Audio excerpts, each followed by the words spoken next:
Hai guys, Assalamualaikum warahmatullahi wabarakatuh. Salam sejahtera untuk kita semuanya. Kembali lagi bersama aku di sini. Ini guys, kita mau ngebahas tentang kemarin itu ya, TikTok Shop sudah ditutup di Indonesia.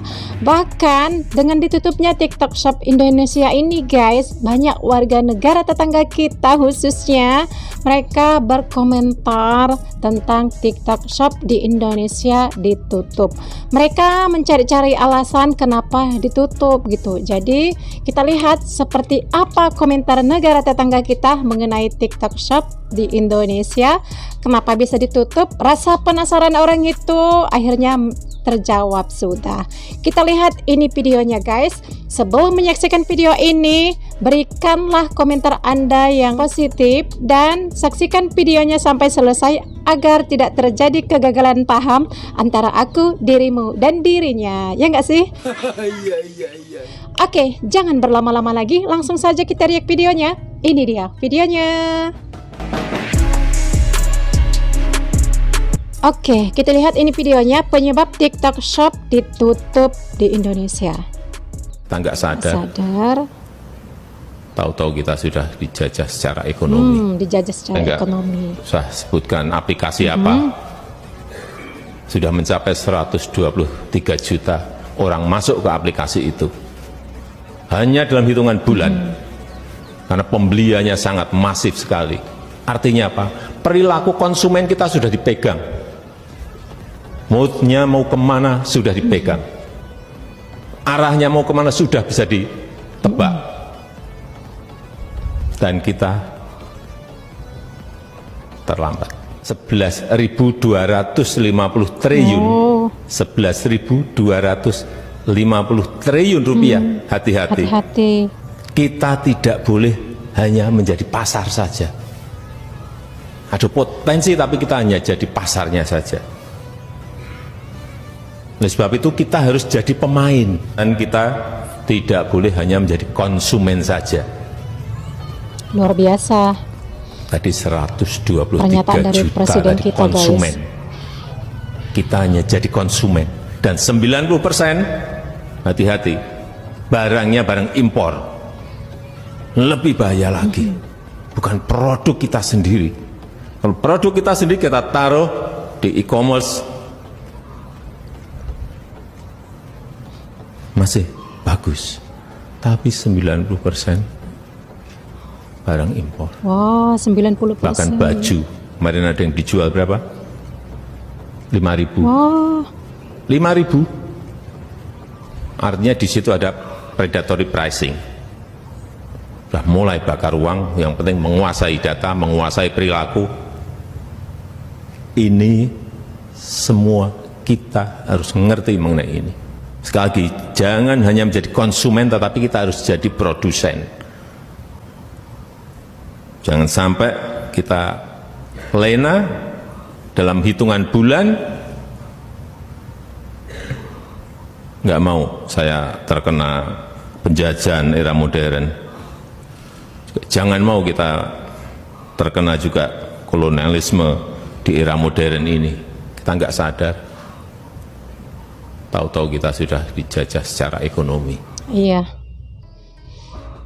Kita lihat komentar dari teman-teman kita yang berkomentar.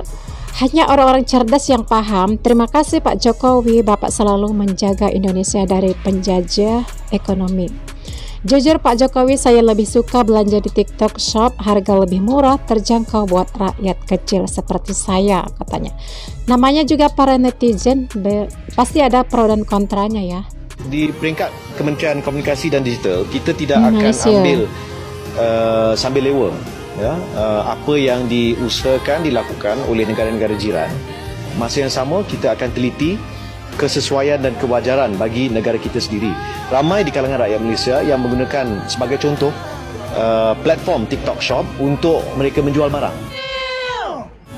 Tapi masa yang sama saya akan minta pihak SKMM dan juga Kementerian Komunikasi dan Digital untuk meneliti asas yang dinyatakan oleh kerajaan Indonesia untuk mengekang TikTok Shop. Saya rasa pihak TikTok perlu tampil untuk bagi penjelasan, kerana salah satu aduan ataupun asas kepada kenapa TikTok Shop dilarang di Indonesia ialah satu predatory pricing yang berlaku terhadap produk-produk yang akhirnya memangsakan pengusaha tempatan di Indonesia. Ya.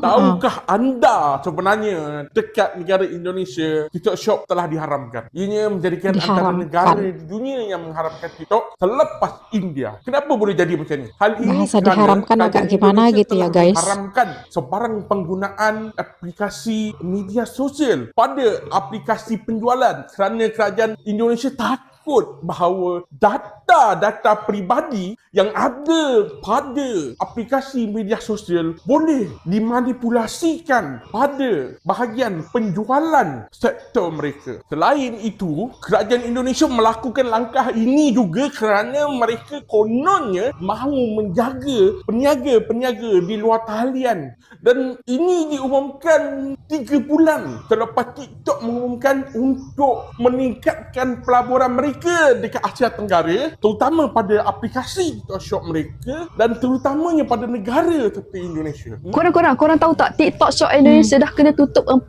hari bulan. Nangis-nangis diorang buat live 4 hari sebelum bulan. live diorang padam. Korang rasa kerajaan Malaysia akan ikut tak langkah macam kerajaan Indonesia? Sebagai seller, sebagai affiliate, korang kena berhati-hati. Korang kena beringat. Korang pernah dengar tak pepatah English ni? Don't put all eggs in a basket. Kalau TikTok Shop sahaja satu-satunya punca pendapatan korang kena cuba belajar untuk jana income daripada tempat lain. Teknologi ni dia berubah laju sangat. Kita pun kena laju berfikir seiring dengan perubahan teknologi. So korang boleh juga korang bersedia jadi affiliate ataupun seller dekat kedai satu lagi sebagai langkah berjaga-jaga. So apa pendapat korang? Wajar ke tak TikTok Shop Malaysia ni kena tutup macam dekat Indonesia? Cuba komen kat bawah ni. Tapi sebelum tu, kalau korang masih lagi tercari cara nak buat konten TikTok Shop, korang boleh grab series kat bawah ni. Peluang masih ada, peluang masih terbuka. Buat masa sekarang kita masih lagi boleh membeli dan menjual dekat beg. Baru-baru ni TikTok Shop di Indonesia dah totally close.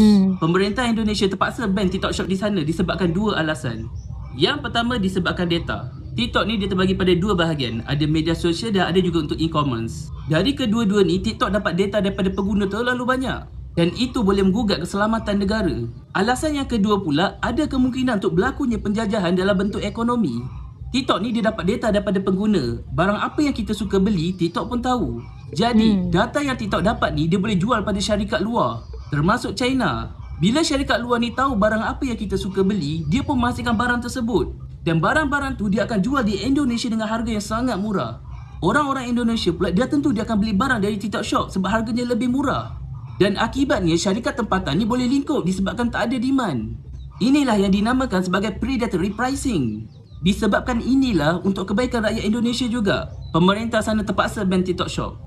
TikTok di-ban di Indonesia dan kali ini bukan kali pertama berlaku di Asia Tenggara. Pada tahun 2020, India benar memban aplikasi TikTok. Manakala kali ini pula adalah Indonesia ban TikTok Shop. 1 minggu sebelum TikTok Shop di-ban di Indonesia, kerajaan Indonesia telah melakukan inspection di satu pusat wholesale market iaitu Tanah Abang di Indonesia. Rata-rata pemborong-pemborong di situ menyatakan bisnes mereka drop sebanyak 70% ke atas dan mereka tidak boleh bertanding dengan produk-produk murah dari China. Tahukah anda antara e-commerce platform yang famous di Indonesia adalah Tokopedia, Shopee dan Lazada. Tetapi kenapa kerajaan Indonesia ban TikTok Shop tetapi bukan platform yang lain? Antara alasan adalah kerana keselamatan. Kerana kerajaan Indonesia rasa tidak harus menggabungkan antara social media dan e-commerce. Ini bermaksud sekiranya TikTok mempunyai algoritma minat setiap pengguna di dalam social media, maka TikTok juga boleh push produk-produk yang boleh jual kepada mereka melalui video-video. Dan video-video inilah yang akan mencetuskan penjualan di dalam e-commerce TikTok Shop.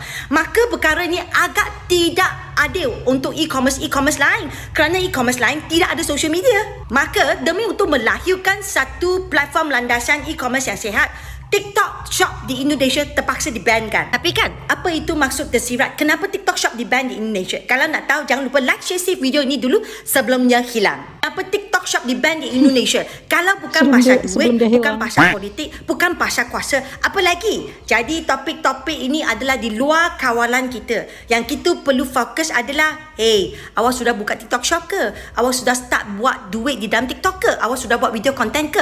Ataupun awak sudah merancang jualan awak pada bulan yang akan datang ke? Kalau belum lagi, janganlah sibuk pasal TikTok Shop di Indonesia. Buat kerja sekarang, buat konten sekarang, buat marketing sekarang, okey? Komen di ruang komen kalau awak setuju dengan apa yang cikgu kata. Ya, kita lihatlah ya dari orang-orang dari negara tetangga kita, mereka kepo ya terhadap Indonesia. Mereka juga pengen tahu kenapa TikTok Shop di Indonesia bisa ditutup ya. Mereka cari-cari tahu jawabannya di media sosial. Mereka juga melihat apa yang disampaikan oleh Bapak Presiden Republik Indonesia, guys. Oke lah ya, dari beberapa video kali ini yang kita lihat ini, berikan komentar ataupun pendapat Anda. Apakah mungkin guys negara tetangga kita yaitu khususnya Malaysia mengikuti Indonesia? Indonesia telah menutup TikTok Shop. Malaysia gimana? Apakah mereka ada langkah untuk mengikuti Indonesia? Nanti kita lihat lagi seperti apa lagi kelanjutannya, karena ini sudah beberapa hari yang lalu belum ada langkah dari negara tetangga kita ya. Ya mungkin namanya waktu terus berjalan, kita lihat aja mereka mengikuti Indonesia enggak gitu, karena mereka kepo terhadap Indonesia ya enggak sih guys. Oke lah, mohon maaf jika ada kataku yang salah dan yang kurang tepat yang menyinggung salah satu pihak di sini. Berikan kritik dan saran Anda, insya Allah di video berikutnya akan aku perbaiki. Thanks for watching. Wassalamualaikum warahmatullahi wabarakatuh. Bye.